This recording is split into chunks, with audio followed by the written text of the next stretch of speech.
Hello everybody, Double J 101 back again with another toy review, and today we are taking a look at Dinobot Sludge. He is the last of the Dinobots that I have not got yet, and without further ado, let's go ahead and take a look at the packaging so we can get him open sooner. First we see it is Dinobot Slug. He is a deluxe class figure. We have a picture of the Brachiosaurus right here. We see Sludge in his robot mode in the package. And as well, we see some fantastic artwork of Sludge on the back of the cardboard. As for the back of the package, we see it takes 20 steps to get Sludge from his Brachiosaurus mode to his robot mode. And we see that he includes a hand as well as a gun. Getting a closer look at his bio, we see Dinobot Sludge. How will the Decepticon stomping Dinobot wield the power of the primes? Decepticon. That's interesting. Overall, that's about it for the package, so let's get him open and with his brethren that are the Dinobots. And here we have Sludge out of his packaging and in his Brachiosaurus mode. So overall with this Dinobot mode, it's okay. I really wish, being that he's a Brachiosaurus, that he would be a little bigger. He's not exactly the biggest, but for being a deluxe figure, I don't know. I wish that this could have been a Voyager.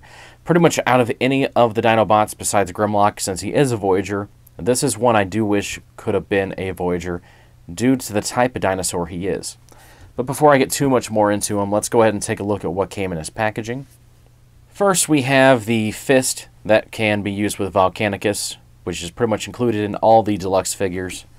We have his gun, which is the exact same mold that is used for Slug. We have instructions on how to transform him, and also how to get him into a mode that is to combine with Volcanicus. Looks like he is actually going to be an arm. And lastly, we have the collector card for Sludge. This is a nice yellow one, which is the Onyx Sludge. Crushes Decepticon sparks on their journey back to Primus.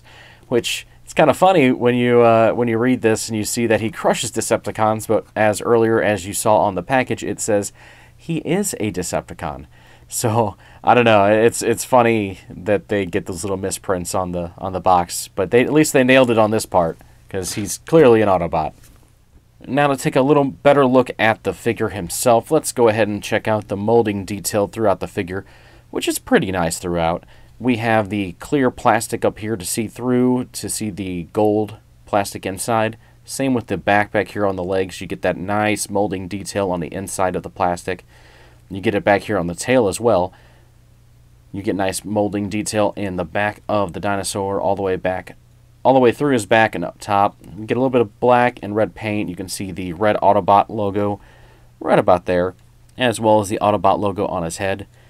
Now, the one complaint I have to say, besides the size of this dinosaur, is there is this gaping hole in his back. You can see straight through it.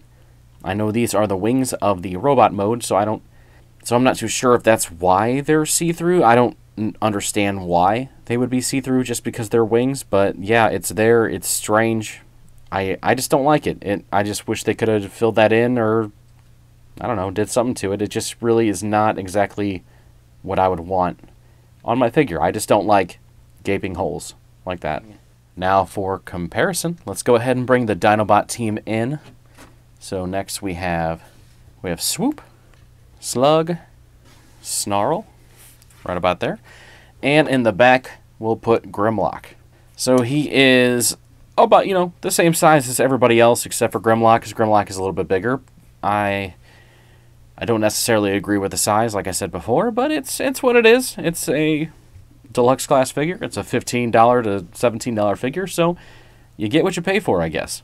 If you want a more accurate size dinosaur, I guess, go ahead and go buy, I think Fans Toys is the third party that actually sells masterpiece versions of these figures. I do have the Slug and the Swoop version of those masterpieces, and they're fantastic. But, I mean, like I said, if you want to get something more of the right size, I would say go with those. Alright, let's go ahead and get Sludge out of his Dinobot mode and into his robot mode. First, you're going to, in the back part here, take the leg, move it back, just make him nice and straight, get him out of the way. Down here at the tail, bring forward, and you're going to disconnect the middle piece of the tail to move it out of the way. This will leave the room to bring the entire leg section down and out of the way. Disconnect right there. On the back here, you're going to swivel the tail around, bring it back down, making a decent cover-up of the back of the leg. You're going to do it on the same side, same thing on this side as well.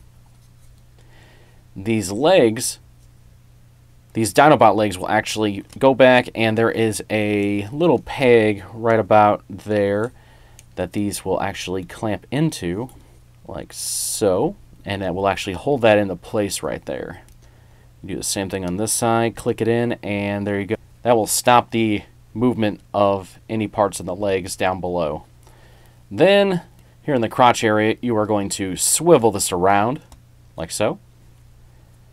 Bring the arms up and out of the way to unveil the chest while undoing the wings. Bring the arms back down. Up here at the head, you're going to take this, swivel it around to make it a broken neck looking Brachiosaurus. You're going to disconnect here. This will actually lift up to unveil the head. You fold it back here, close that up, come back around to the front and pull the hands out. A little hard to get them out. Not too bad though. Straighten the arms up, and there you have Sludge in his robot mode. Now, for some of the detail on Snarl, it's kind of lackluster. I really was hoping there would have been more to this guy like there was for Snarl. So, to take a little closer look at this guy, we have not a whole lot of paint detail at all on his chest. We have a small Autobot logo right there. We have some molding all throughout the chest and the arms, but nothing spectacular, nothing that'll really just catch your eye and make this guy look really, really good. Down here on the shins area, we have these aren't stickers. These are actually paint detail here. This is probably the best paint detail on this entire figure. And then we have some gold, and you can see the clear plastic on the Dinobot legs. But really, that's about it for the coloring. It's not, like I said, it's not the greatest. Now for articulation, we have here at the shoulder. We have some here at the elbow as well, a nice ratchet joint there. We have articulation at the thighs and a little bit of a swivel there, some at the knee as well. Really, that's about it for the articulation. Now the nice thing I must say about this figure that I wish that Slug would have had was the wings that come out the side. The G1 figure had these as well for Sludge, and it had it for Slug as well, but not in the new figure, which was really a big disappointment, and I do like how this one does have it. Really, overall, this is a little disappointing for the robot. Now, take a quicker look at the face. The face is nice. It has the grumpy look that Sludge would have, and the molding detail throughout the face, and the crest is nice. I have a little bit of a paint chip on mine, but that's okay. The rotation is just side to side. There's no up or down, but still overall, it's only okay. Now to attach his items to him, we have the gun, which pegs right into his hand there. Which, I mean, this is a pretty nice gun. It's the same mold that came with Slug, so it's nothing too different, but it's okay. And for the hand, we can bring that around, take this little piece out, plug it directly into his chest, which this one connects kind of nicely compared to the other ones. And just take the Enigma, the Dinobot Enigma I have right here, plug it on in. And again, you have a very large-chested Dinobot that doesn't make a whole lot of sense, but like I said before, it's a thing you can do if you so desire. Now for a comparison, let's go ahead and bring in Swoop first, which they are about the same size, same height. Snarl, which again, by far my favorite one of the group. We have Slug. And lastly, we have their leader, Grimlock, and you can see the nice size difference there. And for a good group shot, we have all 5 of the original Dinobots from Power of the Primes all standing together. And for the first time ever, they will be combining to form Volcanicus.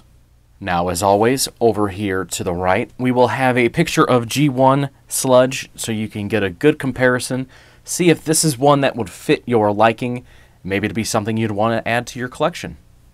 Overall, I would say Sludge is okay. He's not the best, he's not the worst, he's just okay.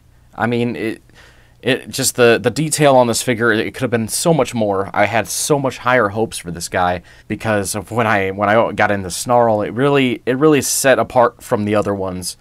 And you know, Swoop was kind of that way too, but just Snarl was just fantastic. This guy is just okay. I mean, he's on the same level as Slug, so I mean, it's just whatever. And I mean, Grimlock, he's okay. He just needs his weapons. He'd be fine.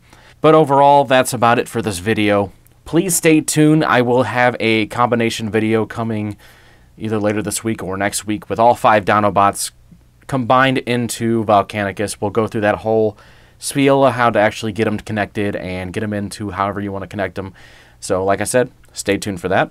Otherwise, please like, subscribe if you feel so inclined. Check out my playlist. I do have a good heaping of a selection of Power of the Primes to go through. So like I said, feel free to check it out, and I will see you next time. Thanks.